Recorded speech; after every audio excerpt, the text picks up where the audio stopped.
beautiful spot to wake up.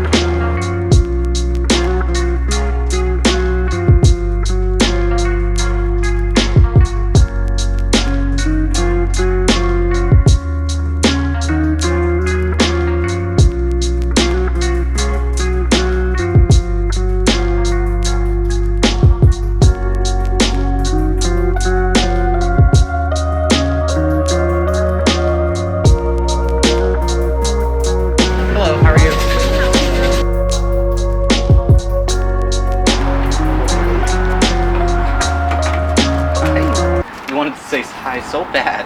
I know. Hi. Hi. Oh. So it's probably pretty obvious I didn't shoot sunrise this morning, and that is because, well, I wanted to sleep. Balancing trying to shoot this video and edit it while also capturing sunset and sunrise is going to be difficult here in Alaska, but it's something we'll figure out.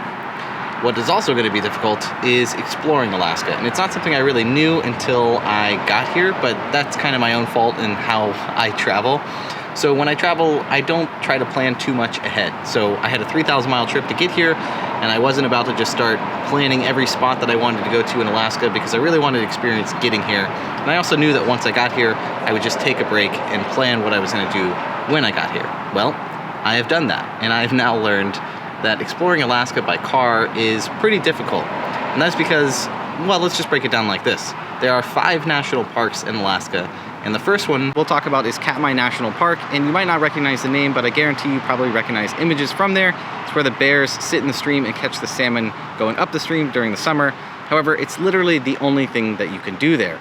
The only way to get there is I can either take a float plane directly to there for the day for $1,000, or I can fly from here to another little city and then take a boat from that little city to there, and round trip that would be $500 to $600. All to do this one thing, which is capture those bears in the stream. It is really cool. It's such a cool experience. I mean, you can even watch live streams of it, but I don't know if I can justify the cost. And if I wanted to stay there, you can either stay at the Brooks Lodge, which is like $1,000 a night, and you have to plan in advance, or you can tent camp there behind some electric fences for cheaper, but those are pretty much booked up, and I don't necessarily know how much I want to camp just to see the bears in the stream. Again, it's literally the only thing you can do there. I might end up doing it if I can justify the cost or figure out a cheaper way to do it, but from my research, I can't. And that's a lot of cost for one particular thing. Another national park is the Kenai Fjords National Park. This one is slightly more accessible. You can drive to one spot and walk up to a glacier and see that glacier. But if you do that, that's it. That's the whole park. And I already did that. I didn't necessarily walk to the glacier, but I did drive up, see the park. It's actually where I took this photograph of the eagle that was in my last episode. And also, you can take boat tours to the fjord areas, but you can't actually go onto the land.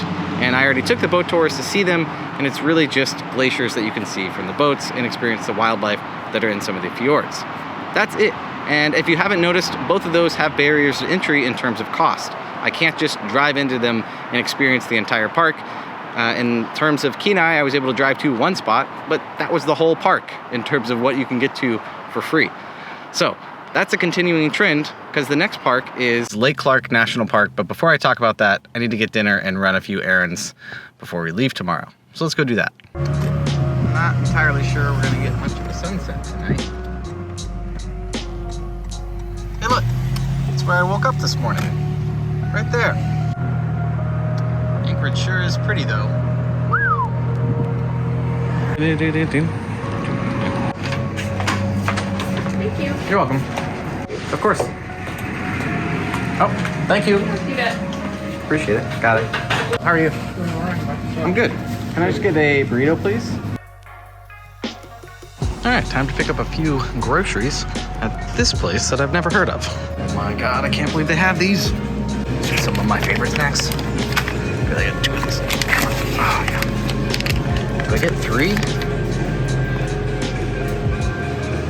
No, 2's fine. 2's fine now. 2's good.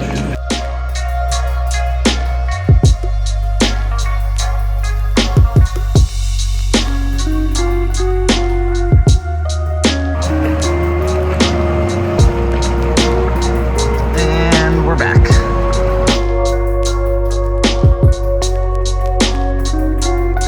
All right, now that we have gotten groceries and I've gotten food, we can talk about Lake Clark National Park. So, Lake Clark National Park has a visitor center. Check. The only problem is the only way to get to that visitor center is by float plane, meaning paying money to get there. Once you do get there, there's some hikes and some camping and stuff like that, but again, very inaccessible in my car, or just monetarily inaccessible. Even more inaccessible is Gates of the Arctic National Park, one of the other national parks in Alaska. Absolutely gorgeous. However, there's no roads, no float planes in. I'm pretty sure maybe you can heli in, but it is so remote that there's not even marked trails. There's no trails. You have to bushwhack your way through it. So the only way to really access it is by hiking or backpacking, and even then, you definitely don't want to be alone. I don't have the experience to backpack something like that, especially not one of my first backpacking experiences. So that's kind of off the list. And if you haven't noticed the trend here, all of these are accessible only by plane or money or a boat tour. So that kind of defeats the whole purpose of having my vehicle and home here in Alaska, that thing that I drove all the way up here in. And it also is one of those things where I know that I can come to these spots later because I can just fly up to Anchorage later on in my life, next year, 5 years from now, and access these, because having a car here is pointless to access those. So I'm trying to utilize what I have here and also make it more easily accessible for myself living in my vehicle, so that I can go to a spot and shoot or film it for a longer period of time rather than being restricted by having to camp or food or access to things like that. And remember how I said there was 5 national parks? Well, the last one is Denali National Park. It's the one you probably know. It also happens to be the one that's actually accessible by road. The only caveat is when you get there, you have to take a bus through the park at some point, and the road is only 1/3 accessible right now because of road damage. So that makes that even harder. And from the research that I've done, most of the good photography spots to capture Denali, if you even see it, because they say that if you spend 10 days in Denali, you might have a 10 or 20% chance of actually seeing it, is not even in the park. A lot of the photo spots are outside of the park anyways. The good news is that we can experience and see Denali from outside of the park. My plan is to take this thing called the Denali Highway, I think. I just can't remember what city it actually goes to. It's a dirt road that goes from Denali east, and it's supposedly, from what I've been told, going to be absolutely gorgeous, and we should definitely find some landscape photo spots from there. I'm not entirely sure how long it's going to take, so make sure you're subscribed down below when we do get around to taking that road. However, that is not what we're going to do tomorrow. Tomorrow, I'm going to keep it a secret. You'll have to tune in tomorrow to see where we end up going, but I will say it is not a national park, but it's going to be absolutely epic, and getting there is definitely going to be a bit of a challenge. So make sure you are going to check that out, I guess. I don't know. Watch me get on the road. I don't know.